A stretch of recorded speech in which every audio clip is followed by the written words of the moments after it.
When the Islamic warrior Saladin conquered the Crusaders and took control of Jerusalem, all right, he entered into an agreement that the Muslims would protect the Christian churches.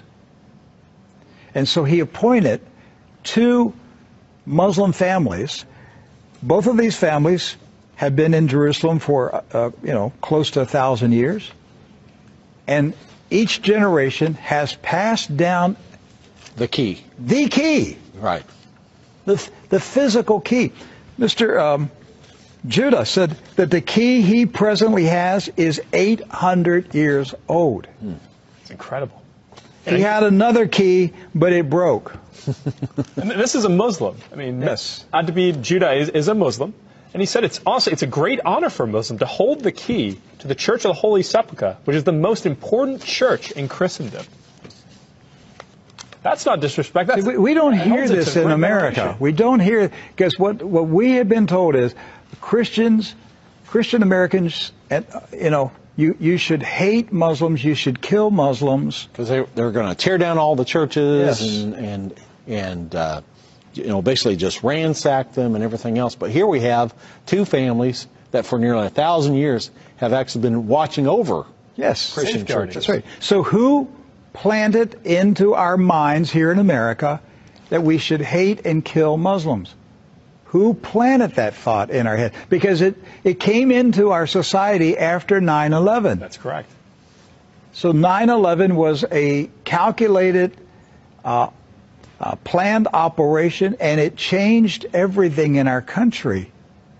And so we were saturated with media propaganda, which who owns the media in this country? So we're saturated with this media propaganda.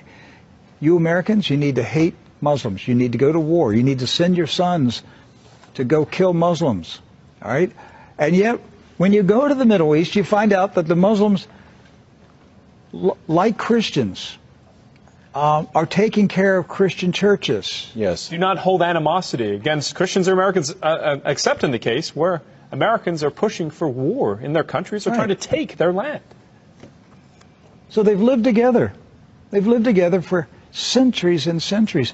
Jews, Christians, and Muslims have lived together for centuries. They were buying and selling. They were trading. They were doing business together. They were building houses next door to each other for centuries. And it didn't change until the Zionists came. Now, see, you say, wait a minute, I thought Zionists are Jews.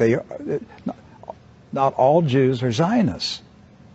And not all Zionists are Jews. Right. Zionism is a political movement. Yes. Right. It's an ideology. Yes. Not an ethnicity. And so when the Zionists came to Jerusalem and Palestine, basically in the 1920s and 30s and 40s, right, they came to agitate. They came to infiltrate. They came to seize control.